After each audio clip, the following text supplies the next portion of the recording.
We know it's a challenging time right now, and we hope that you and your family are staying safe and keeping occupied. On the bright side, we have the internet and the infinite entertainment that comes with it. If you and your family are stuck in quarantine and your binge queues are running a little low, our team has some fresh recommendations for you. These are the shows, movies, and video games that our staff are binging during self-isolation. The OA is a show that I recommend to pretty much everyone I know. Netflix sadly canceled it after only 2 seasons last year, but I still think it's worth the investment to watch it for the 2 seasons alone. The story is phenomenal, and the characters, which range from teenagers to adults, are really complex and developed. It's best categorized as a combination of science fiction and fantasy, along with some other genres mixed in. But I would still recommend it, even if you don't usually watch science fiction or fantasy. It's really original and weird and unique and unlike anything you've probably seen. After binging my way through such hot new releases as The West Wing and Golden Girls in recent years, I have now progressed on to all of the available seasons of Murder, She Wrote. Most people hear that and they're like, that's the show my grandma watched, right? And yes, it is. It's Scooby-Doo for the retirement set. But it's also a really just fun little mystery show. You get, each episode is a little encapsulated mystery that J.B. Fletcher is solving in either her hometown of Cabot Cove, Maine, or somewhere abroad, where inevitably one of her cousins or nieces or nephews or somebody knows somebody who's recently been murdered. Gets a little suspicious after a while, I gotta be honest. But it's a fun little way to kind of like exercise your brain. I use it as like a practice session for my Agatha Christie novels that I've also been tearing through. Yes, I also crochet and play Scrabble. I am a hot ticket. But yeah, all 5 of the first seasons are available on Amazon Prime. Highly recommend it. Go solve a mystery. So it's pretty weird that this weekend, actually a weekend where we're not really allowed to go too much of anywhere, where I live anyway, Animal Crossing is actually coming out for the Nintendo Switch, something which I've been waiting for a really long time and just been really excited about. My coworkers and I have all talked about being able to play the game together, and you know, it's just one of those games that is just incredibly wholesome and sweet and peaceful, and just seems like the perfect antidote to some of the things that are going on in the world right now. You know, working in news, you kind of need things like that in order to help you out in the times when you're not working. So it's kind of funny that this weekend, you know, we'll be confined to our houses anyway, because I was already planning to be home in my pajamas with my cats noodling around in Animal Crossing. So the plan hasn't changed. So I have been streaming Castlevania on Netflix. It's really great.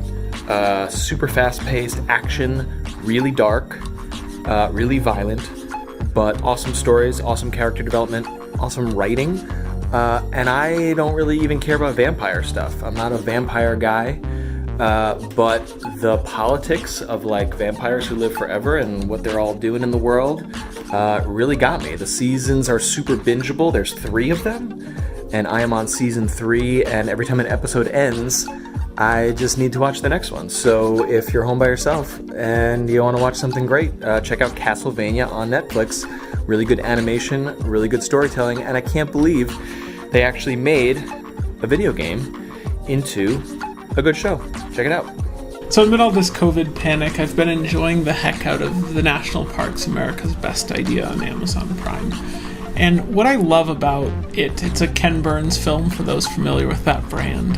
What I love about it is the amazing unfolding of stories and histories of names and places that I've vaguely heard of my whole life. I think this COVID panic is a great invitation to nature as well.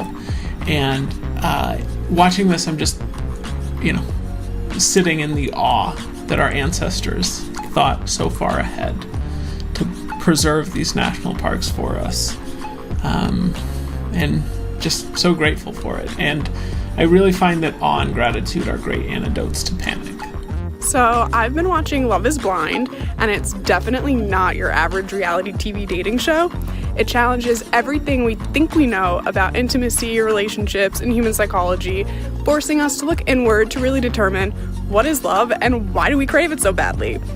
This series is dramatic, uplifting, sometimes heartbreaking, and incredibly real.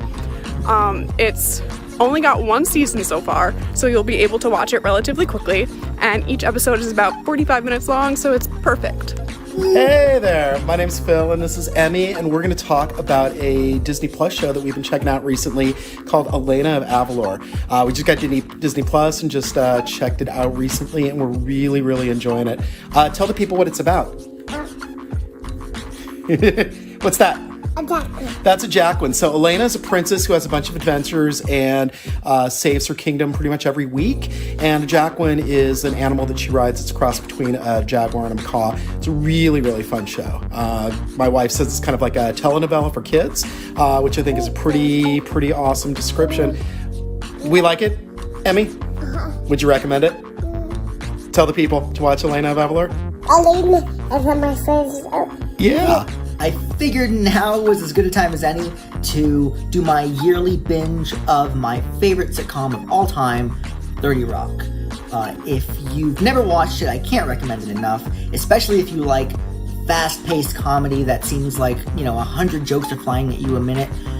For the uninitiated, the show takes place on an SNL-type show that is shot out of 30 Rockefeller Plaza, hence 30 Rock. And it's helmed by a writer named Liz Lemon, played by Tina Fey. I think she won a million awards for her portrayal. It's a lot like Unbreakable Kimmy Schmidt in that it's not realistic in the least, and has been described by many as sort of a live-action cartoon, which I love because who cares what's real?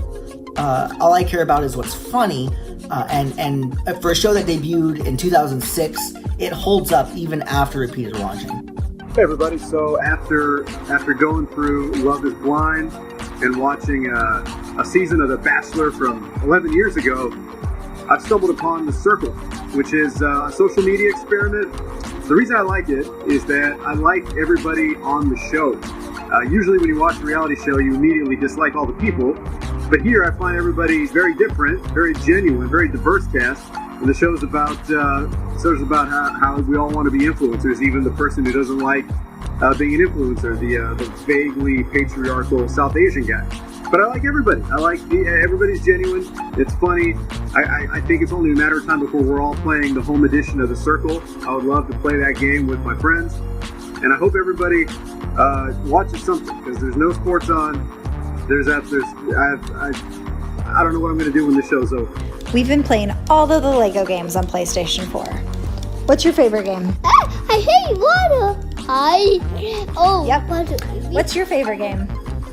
My favorite game is Lego City Undercover.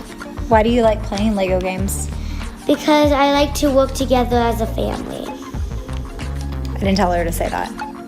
But we all can play the Lego games, even Mommy, ages 4 and up. Those are the recommendations from our team, but we want to know what you're planning to binge during your time inside. Are you enjoying the comfort food of a classic sitcom or getting excited for an edgy new show? Leave your recommendations in the comments section below and we may feature them in a future video. And if you're looking for even more recommendations, check out our other watch guides linked right here for the best shows, movies, documentaries, and animation across all streaming platforms. Thanks for watching, stay safe, and we'll see you in the next one.